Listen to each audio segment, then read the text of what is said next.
E a gente sai dessas notícias de Black Friday para falar também sobre o que está acontecendo aqui na nossa metrópole. Boa tarde, Mirna. Boa tarde, Viviane. A gente começa falando da Covid-19, porque de acordo com o Ministério da Saúde, nós temos 22.043.112 casos da Covid-19 desde o início da pandemia. São 12.930 novos casos nas últimas 24 horas. O país soma 613.339 óbitos, com registro de 273 nas últimas 24 horas. No estado de São Paulo, 4.433.915 casos da doença, com 153.639 óbitos. E diante desses números, Viviane, a gente teve aí ontem a coletiva do governador com uma decisão que pode ou não mudar muita coisa aqui no nosso estado. Olha só, de acordo com essa medida, a gente tem a partir do dia 11 de dezembro a liberação para o uso obrigatório de máscaras. A decisão está amparada em orientação do Comitê Científico do Estado em dados positivos de avanço da vacinação e do cenário epidemiológico. O uso das máscaras continua obrigatório em ambientes fechados e no transporte público. Ao chegar, neste momento, a 75% da população totalmente imunizada, o governo do Estado de São Paulo vai retirar a obrigatoriedade do uso de máscaras ao ar livre a partir do dia 11 de dezembro. A partir do sábado, dia 11 de dezembro, não será mais obrigatório em todo o Estado de São Paulo o uso de máscaras ao ar livre. No entanto, o uso de máscara continuará sendo obrigatório nas áreas internas e para as estações e as centrais de transporte público no estado de São Paulo. Nas áreas de transporte público, inclusive nas estações, mesmo que a céu aberto, o uso de máscara continuará sendo obrigatório. Obviamente, em trens, ônibus e serviços de transporte coletivo, a obrigatoriedade permanece. E para aumentar a cobertura vacinal, o governo de São Paulo vai promover uma ação de reforço para intensificar a aplicação da segunda dose e da dose adicional da vacina contra a Covid-19 na população faltosa. A iniciativa vai ocorrer entre os dias 1º e 10 de dezembro nos 645 municípios paulistas. Se você tem filhos ou netos nesta faixa de 12 até 35 anos, até 30 anos, por favor, que não tenham tomado a segunda dose, convide, leve, estimule para que o seu filho, o seu neto, o seu irmão, sua irmã, tome a segunda dose. É muito importante completar o processo vacinal. Então, do dia 1º ao dia 10, a gente vai fazer, junto aos 645 municípios, um movimento, uma intensificação, uma mobilização para que as pessoas tenham as unidades básicas de saúde abertas e possam retomar e fazer a sua vacinação. Por que isso é muito importante? Do dia 1 ao dia 10, nós temos datas muito significativas. Nós temos Natal, temos Réveillon, nós já passamos por períodos extremamente difíceis. Então, se nós temos a possibilidade de fazer a vacinação e 14 dias após estar completamente imunizado, eu posso ir para o Natal com a minha família, coisa que não aconteceu o ano passado. Estávamos todos distantes, talvez online ou não, mas nós podemos ter essa possibilidade. Então, é muito importante que as pessoas não deixem de tomar a vacina. Olha aí, de acordo com o governo estadual, 4,3 milhões de pessoas ainda precisam tomar a segunda dose do imunizante. No total, são 201 mil idosos acima de 60 anos que devem procurar as unidades básicas de saúde para completar o esquema vacinal. Entre as pessoas que têm entre 50 e 59 anos, são 267 mil.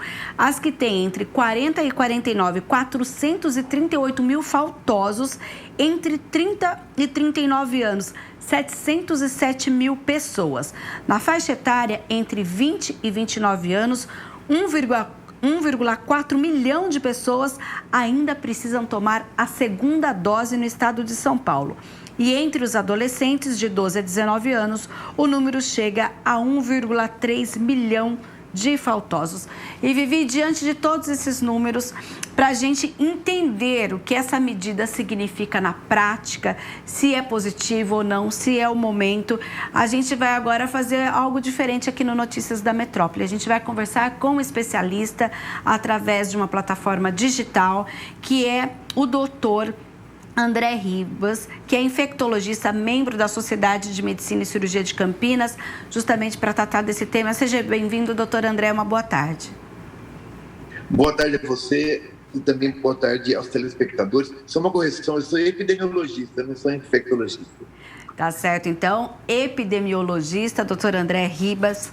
Doutor, essa decisão, como vocês, então, analisam essa decisão? Ela é prematura ou é o mesmo momento para a liberação?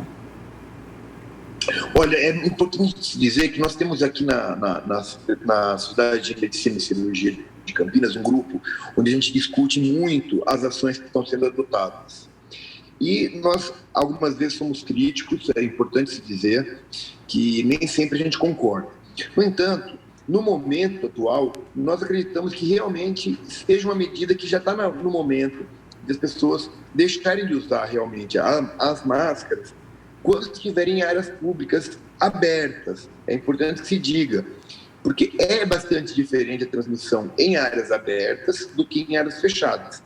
Acreditamos que em transporte público, em situações de, por exemplo, shoppings, né, que agora com a questão que foi comentada, inclusive, da Black Friday e também das compras de Natal, eu acho que o uso em shopping centers fechados, lojas, etc., eu acho que é importante se manter o uso porque a transmissão é bem maior nesses locais. Mas considerando as áreas públicas, a considerar também a taxa de transmissão atual e o nível de imunidade coletiva que a gente já tem pela vacina, já é seguro andar, pelo menos em áreas abertas, sem a máscara. E André, eu queria te fazer uma pergunta. A gente sabe que a máscara também evitou outras doenças além da Covid. Vai liberar em ambiente aberto, mas se a pessoa de repente está com sintomas gripais ou de qualquer outra doença, com tosse, enfim, o que você indica? É melhor que ela continue usando máscara mesmo em local que já foi liberado? Veja, a recomendação de as pessoas que tiverem com quadros gripais é de ficar em casa, não é nem de saírem, tá? Então, é importante a gente deixar claro que essa recomendação da retirada de máscara é para as pessoas assintomáticas em espaços públicos. Uma outra questão que eu acho que é importante frisar é que a não obrigatoriedade é diferente da proibição. Então, eu acredito, por exemplo, que os maiores de 65 anos, principalmente, ou aqueles portadores de doenças crônicas, ainda devam utilizar as máscaras de proteção, mesmo em locais públicos abertos, se tiver uma presença de grande número de pessoas. Por exemplo, aqui em Campinas, no caso da Lagoa do Taquaral. É um lugar aberto, mas é um lugar com muita frequência humana. Então, nessa situação, eu acho que os idosos e aqueles com doenças crônicas, que são mais vulneráveis a infecções graves, gestantes, por exemplo, eu acho que deveriam permanecer com o uso das máscaras, mesmo que não seja obrigatório. Agora, doutor, como epidemiologista, eu vou colocar uma situação. A gente tem estádios de futebol e até o Taquaral mesmo, como o senhor acaba de mencionar, por exemplo, eventos na concha acústica. Local aberto, mas que para determinados eventos tem uma certa aglomeração, até por conta de que a gente tem aí cada vez mais a ampliação da capacidade desses locais. Nesses casos, ainda é recomendado o uso de máscaras, apesar de a partir do dia 11 não ser mais obrigatório? Eu acho que o mesmo raciocínio é válido, né? Eu acho que ali na concha acústica a ventilação não é perfeita, porque tem aquela mata em volta, tá certo? E alguns estádios de futebol tem áreas que são cobertas, né? Então a ventilação não é a mesma. Então, para essas áreas, talvez seja interessante continuar usando máscara. E para as áreas, mesmo que forem, por exemplo, a área da Lagoa do Taquaral, enfim, qualquer rua, né, aberta, mas com grande frequência humana, 13 de maio, enfim, eu acho que os idosos, os portadores de doenças crônicas e as gestantes, que são muito vulneráveis também a formas graves, deveriam permanecer utilizando as máscaras. Então, assim, eu acho que de maneira geral a gente tem que ter bom senso, cuidado. Ainda não está controlada a doença, a gente está vendo que na Europa está tendo uma ressurgência da doença, então acho que cada passo tem que ser dado de maneira bastante segura. O senhor acaba de mencionar, inclusive, a Europa, a gente está falando de um novo surto, e, inclusive, cientistas alertam para uma variante descoberta lá em Botsuana, na África do Sul, né, com um número extremamente alto de mutações, o que pode levar a novas ondas da Covid-19. O que esses dois casos, né, pode sinalizar para a gente aqui no Brasil? Olha, a onda europeia, ela não está associada a nenhuma nova linhagem. Ela, na verdade, está associada, provavelmente, à chegada do inverno, que facilita a transmissão em razão de uma série de fatores que, para outras doenças respiratórias, é muito importante. Mas uma outra coisa que contribuiu também na Europa foram a rápida mudança no comportamento para a liberação das medidas de contenção de maneira simultânea, com uma baixa cobertura vacinal em algumas localidades. A gente tem que entender que mesmo na Alemanha a cobertura vacinal não está tão baixa, está muito parecida com a do Brasil, né? E mesmo assim eles estão enfrentando uma situação bastante complicada.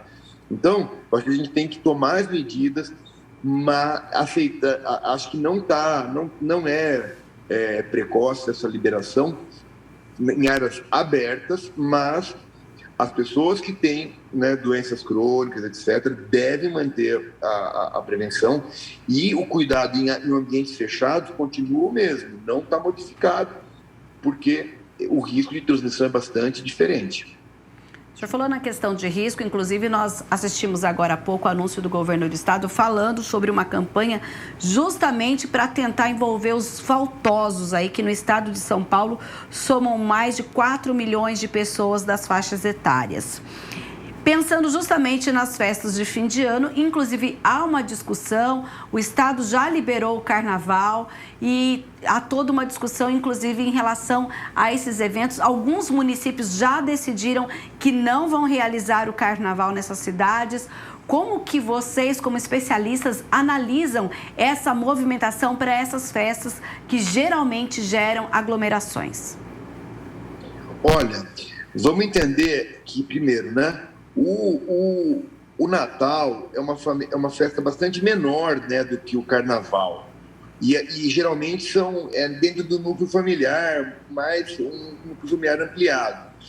Então, acho que, primeiro, é importante que as pessoas se preparem para esse Natal, para encontrar, geralmente, a família, os avós, parentes, queridos, etc.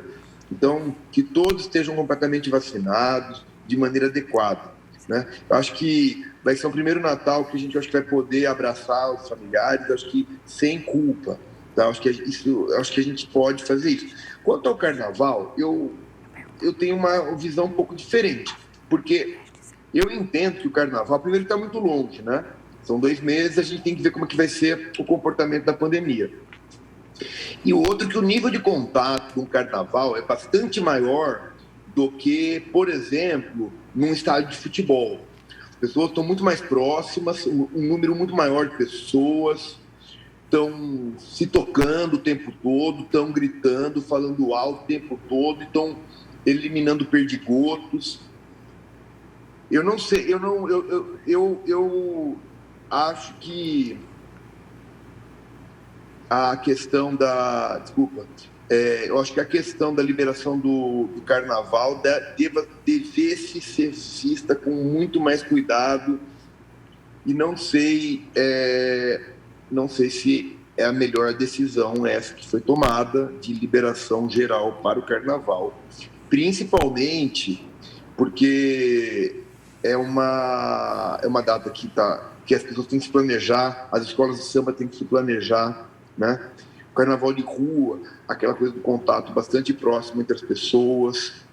É uma festa que, embora seja muito querida pelas pessoas, não tem o mesmo significado do Natal, né? Que eu acho que tem um valor simbólico de outra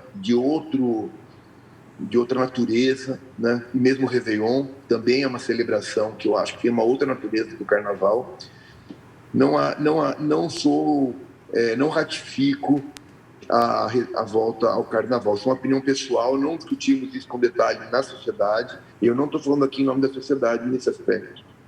E André, então, para a gente encerrar a sua participação aqui, liberação de máscara a partir do dia 11, qual a sua orientação geral para quem está assistindo a gente nesse momento?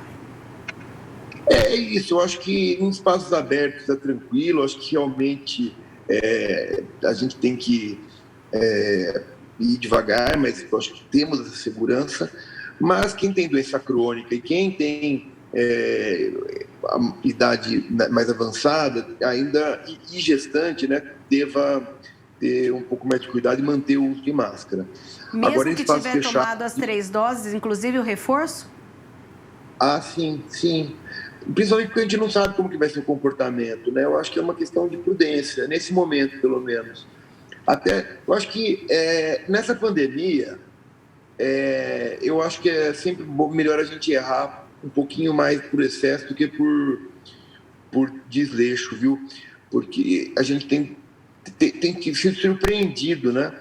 Essa situação da Europa, por exemplo, não dá para se afirmar até que ponto que foi mudança, que foi só o clima, até que ponto que foi só a mudança de postura, né? O quanto cada aspecto contribuiu. Então, eu acho que é prudente a gente permanecer nesses grupos, principalmente, um pouco mais protegido por um tempo maior, até a gente ver como é que vai ser o comportamento da doença depois da liberação. Então, doutor André, a gente agradece a participação, uma boa tarde e a gente vai seguir aqui com o nosso jornal e até uma próxima oportunidade. Foi um prazer estar com vocês, eu agradeço a oportunidade e a gente está sempre à disposição, né? Eu desejo a vocês um ótimo Natal e um bom Réveillon aí, tudo de melhor para vocês. Para você também, doutor. E falando em vacinação, a gente vai falar do Campinas Vacina Mais Campinas. A gente tem vários locais até o dia 28 de novembro, que agora as pessoas podem se dirigir a esses locais sem agendamento. Lembrando que o agendamento lá no vacina.campinas.sp.gov.br continua. Mas, independente disso, a Prefeitura tem tomado algumas ações justamente para que ela possa aí dar oportunidade para que mais gente se vacine. Então, a gente vai agora falar dos locais onde está acontecendo essa vacinação. Olha, a gente tem o Centro de Saúde em Barão Geraldo, que inclusive vai abrir no sábado, das 8 da manhã até às 5 da tarde. Você que mora ou você que transita aí no sábado no distrito de Barão Geraldo, pode entrar. Vamos entrar lá no site para ver qual é o caminho de achar. Olha, a gente tem o site vacina.campinas.sp.gov.br, no caso do agendamento, caso a pessoa queira agendar. E aí tem todas as instruções. No Campinas Vacina Mais, do lado direito você acessa e você já clica e aparece uma tabela com todos os locais disponíveis. Olha, já apareceu aqui no nosso vídeo. Então, como eu estava falando, no Centro de Saúde Barão Geraldo, sábado tem ação das 8 da manhã às 5 da tarde. A gente já disse aqui, mas reforça, olha, lá no Centro de Saúde Pedro de Aquino, que é conhecido como Centro de Saúde do Balão do Laranja, a gente tem ação até sexta-feira. Lá começa às 1 da tarde e vai até às 5 horas. No Centro de Saúde Village, que também fica no distrito de Barão, a gente tem a ação no sábado, das 8 da manhã a 1 hora da tarde. No Parque Dom Pedro Shopping, agora, antes, semana passada, estava liberado apenas para os funcionários. Agora, para todo mundo. Então, amanhã e sábado, sexta e sábado, da 1 da tarde até as 9 da noite. No domingo, do meio-dia às 8 da noite, No Shopping Iguatemi Campinas, a gente tem sexta e sábado, da 1 da tarde às 9 da noite. No Shopping Parque das Bandeiras, a gente tem até sexta-feira, das 3 às 7 horas da noite. E no sábado tem ação também, das 10 horas da manhã às 5 horas da tarde. E ainda ali na John Boy Dunlop, no Jardim Aurélia, no Supermercado Enxuto, a ação é no sábado, das 8 da manhã às 5 da tarde. Ou seja, muitas opções, Viviane, para quem quer colocar a carteirinha de vacinação em relação à Covid-19 em dia. Perdeu a segunda dose, perdeu o agendamento, não consegue reagendar? Vá até um desses locais que a gente acaba de mostrar aqui e faça então essa atualização. É muito importante para que você possa, como o doutor André acabou de dizer, curtir aí a sua festa de Natal, perto da sua família, dos seus avós, tios, todo mundo imunizado, garantindo a segurança da maioria e tendo um fim de ano aí muito mais seguro, confortável, né? Que as pessoas possam ser diferentes do ano passado, em que todo mundo, a maior parte, estava um longe do outro. Agora a gente pode estar junto, né? Basta se vacinar. Mina, essas foram as notícias da Metrópole. Eu te espero daqui a pouquinho para contar como que foi a reunião ordinária de ontem à noite. Já eu volto, então.